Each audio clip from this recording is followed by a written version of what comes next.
Hey, Steve, can you Hi hear me? there. Hey, how are you doing, Darren? Good and yourself there.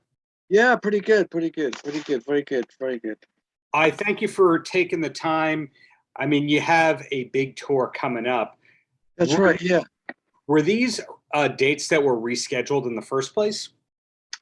Um, Now that's a very good question. Some of them are, and some of them aren't, and I'm not really on top of which ones are and which ones aren't. But um, for the Beacon Theatre, we're doing the whole of Seconds Out. For some of the other shows, we're doing selling in by the pound because we didn't manage to deliver that because um, we were halfway through our tour in the States and everything closed down around us. So we got the last flight back from Philadelphia.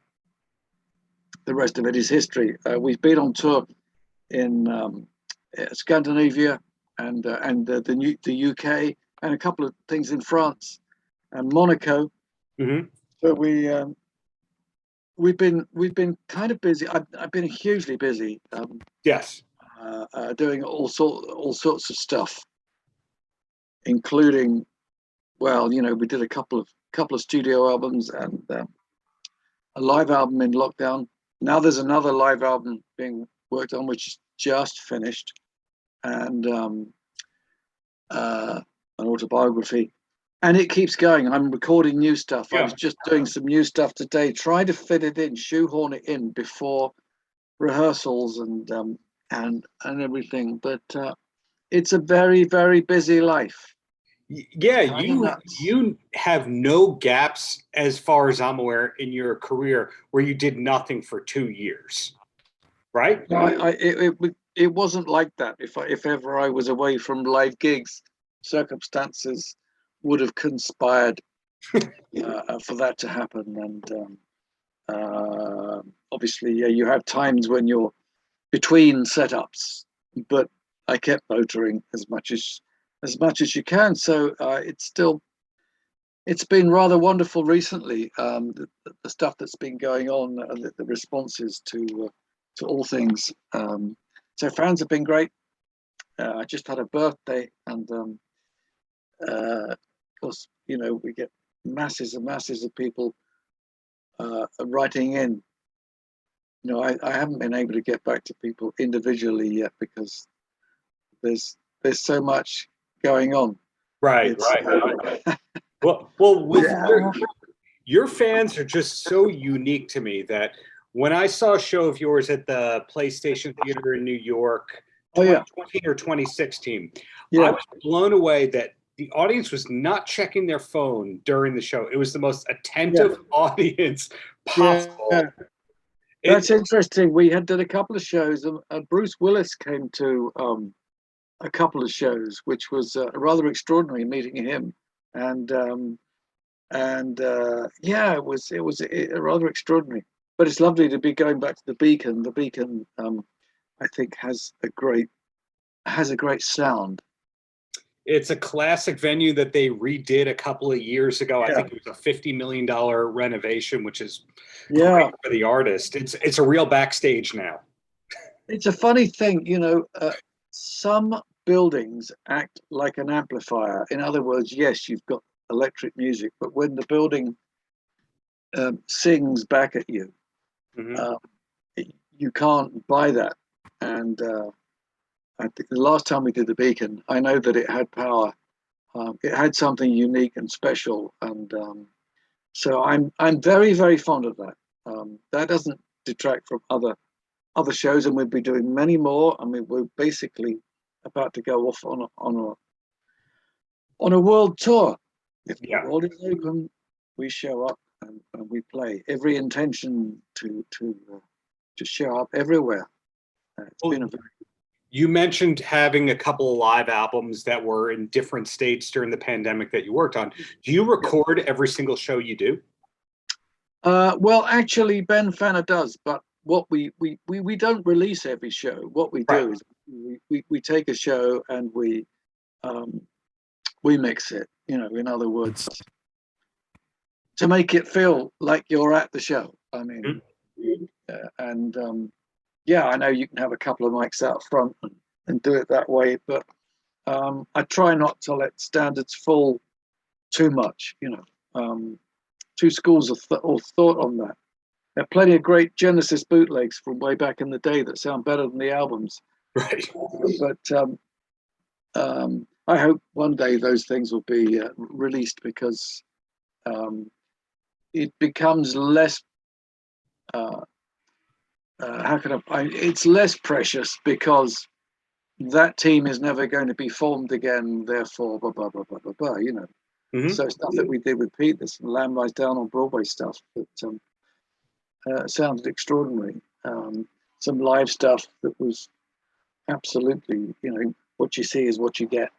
I mean, luckily I did a couple of live albums with Genesis where I didn't touch a note on anything, and that was Genesis Live and Seconds Out. Really? Yeah. Well, no one ever doubted the musicianship of Genesis, so that's not surprising to me. Yeah. But usually it's the kick drum mic was off, so we needed to do that, but then we needed to rebuild the whole track around the kick drum. Yeah, well, there are those things. Whoever stands in front of the drummer does not get a great sound usually as a singer. So you've got that. You've got a compromised drum sound. You've got a compromised vocal thing, and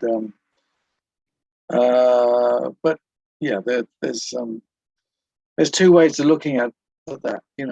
Live jazz was live jazz back in the day. Yeah. Rock is kind of different. No one really minds if it's a jazz trio from way back in the day, and you can't really hear the drums. You get just sort of sense of something going on. But hi-fi demands something else. So we mix this stuff in surround as well as stereo, and I know that the market for surround is very much a niche thing, but for those who possess the equipment and have got their home studios or theaters or whatever they are, it's nice to be able to deliver something that really moves and really makes sense and has the events that we set up. I figure, why should Pink Floyd have all the fun? That's been something I've wanted to do for a very, very long time. The things you dream up before they happen, surround sound, very lights, dreamt it up before it happened. Guitars that sustain infinitely, dreamt it up before it happened. And then Spinal Tap also did that first, The weird thing is, I'm hoping for the day when computers all responded to vocal commands. In other words, switch it on, and a bit like the Star Trek, Spock, can you tell me what the difference is? How far is it to Alpha Centauri? Well, okay, I'll just have a word. And I know that certain things are heading that way, but it's a changing world. Yeah.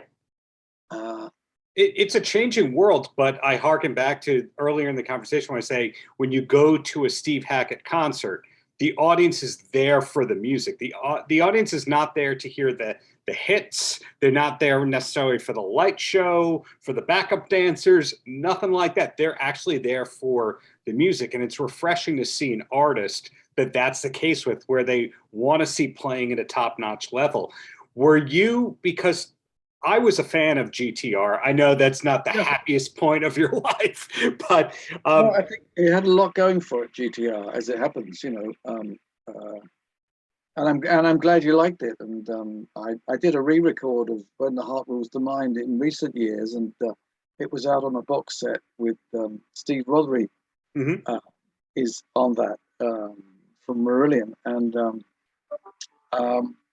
so I think there were certain things that I felt were very good, and of course Steve Howe is an extraordinary guitarist of distinction. I saw him before he was with Yes, live playing with a band called Tomorrow, and that it was very interesting. Back then, it was extraordinary that he was able to do so much with a guitar back in the day. And little did I think that I would get to work with him. So one of the very talented people I had a chance to work with over the years. Yeah.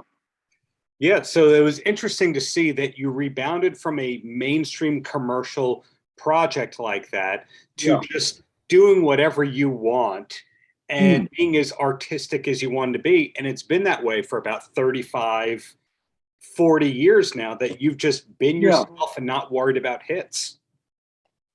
Yeah, I mean, there's two ways of looking at this. You can either say that everything you do competitively. So you play the game, you get in the right team and you do this, and everything is negotiated down to the last decibel. Mm-hmm. Very often, if the music is too accountable, um, the corporate touch doesn't produce wonderful decisions at the end of the day. People do what's expedient. Mm-hmm. And the other way of doing something is to approach it very personally, with the hope that if it resonates enough personally, then it will become universal in another way. It's a much slower, less traveled road, that one. But to be idealistic is no bad thing. I know that I can be a pretty severe critic, so I could lacerate so much, but I choose not to. You've got to have this thing where a lot of people do not manage to complete things in an artistic way because they have to ride the internal invalidator, the onboard critic that gets in the way so much that says, oh, I better not do this because someone will do it who's younger, faster, more gifted, and all of that. And I think you have to put all those considerations to one side. Mm-hmm. And well, yeah, I do this. This is the best, and I think it has something. I think it's called trusting yourself, and I believe that improves with time, and you're able to work more quickly if you're focused, without any loss of quality. Unfortunately, that is When the Heart Rules the Mind by GTR. That concept right there, totally an accident that happened. So, so there is another album, a studio album, in the works for you at the moment. Yeah, I'm working on a new studio one. Of course, I've got all these shows coming up, so I'm hoping to record a vocal tomorrow. But then I've got an interview halfway through the day, so that's probably going to scupper that. And business things go on throughout the day. Sometimes business relationships and friendships they coincide, they clash, they collide, and but I wouldn't have it any other way. I am on permanent catch up, of course, like so many of us in this very busy business. So yeah, there are times when you think, yeah, I've been spread very thin, but sometimes I'm doing something like Roger King might be working here on a mix of the live thing. Meanwhile, I'm recording something else with Ben, our live sound mixer, somewhere else. Sometimes it's for me, sometimes it's for someone else, and I show up doing guest spots for people. But I have to say to people now, I can't do that because if I'm going to finish something of my own, I have to say I can't really do that at the moment. There have been a lot of favors for people. Some very good things that I've been involved with. It seems to be getting better.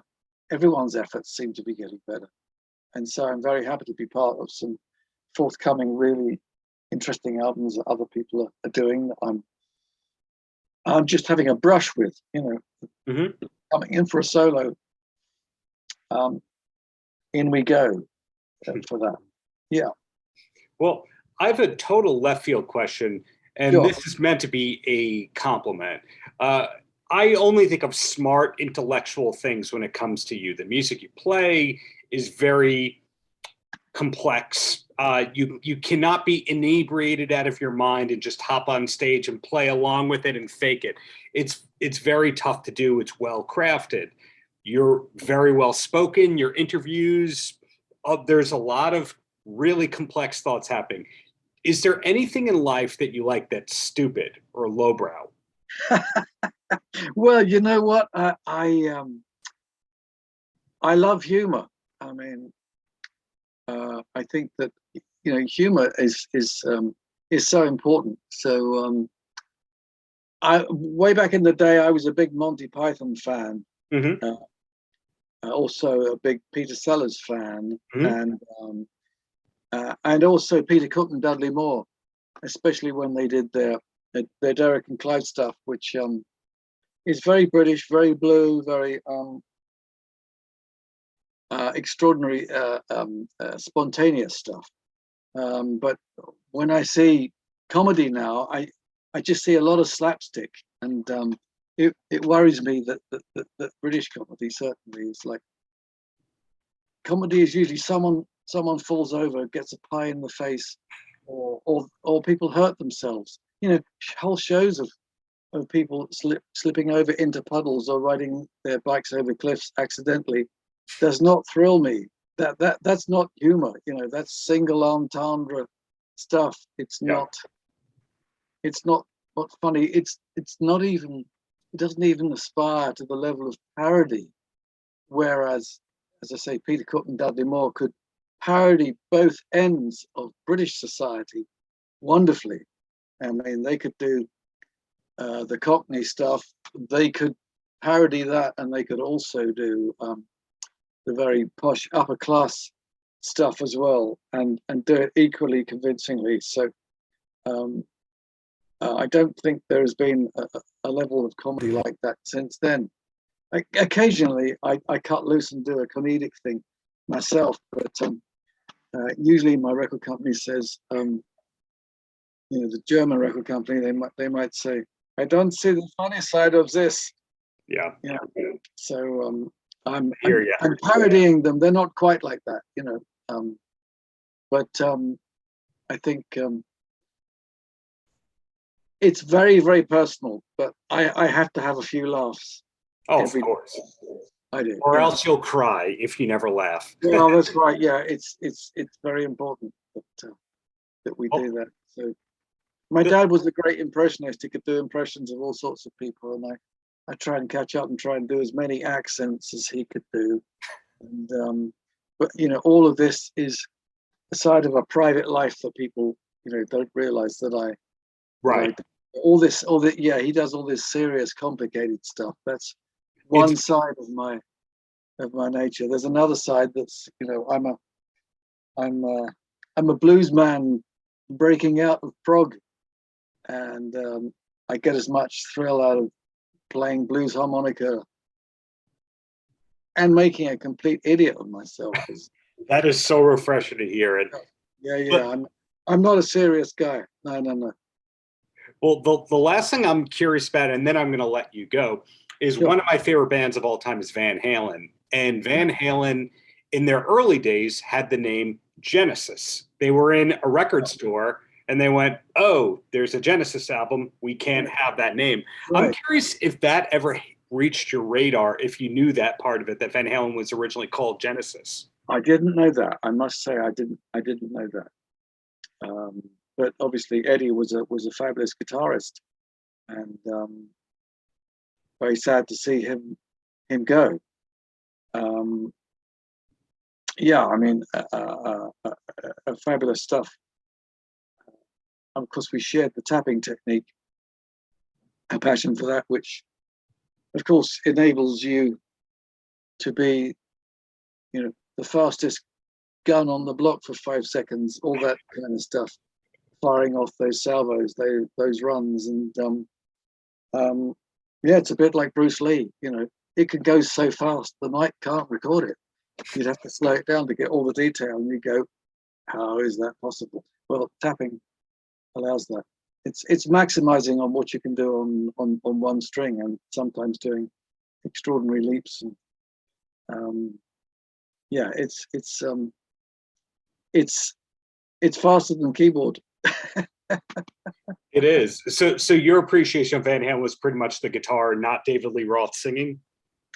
Well, I enjoyed some of the hits. I thought that actually, I thought that the keyboard riff with Jump was pretty fab too, as it happens. Yeah, I mean, I can't praise him enough, or them. I guess. What is David doing these days? Does he have his own band, or is that? Yeah, he announced a Vegas residency. Right. That he then, after he put it on sale, said, "These are my final 5 shows." Right. Then they sold out. Then he said, "And here's 4 more shows." So then people are going, is he retiring or is he not retiring? Then COVID canceled those shows. So no one knows what he's going to do. They're just, he posts paintings on Instagram and social media. Right. Yeah. Yeah. We live in uncertain times. All we could do is have the intention to work. But I'm looking forward to going out on tour, and retirement doesn't come into my plans. That isn't going to happen willingly. They'll have to cart me off. They'll have to take me away. Well, I'm glad to hear that, and I look forward to that gig at the Beacon Theater in New York and the future releases you're talking about. Thanks for the many years of great music, Steve. Thank you. Thanks. Have a great rest of the day. All the best. Thank you, Darren.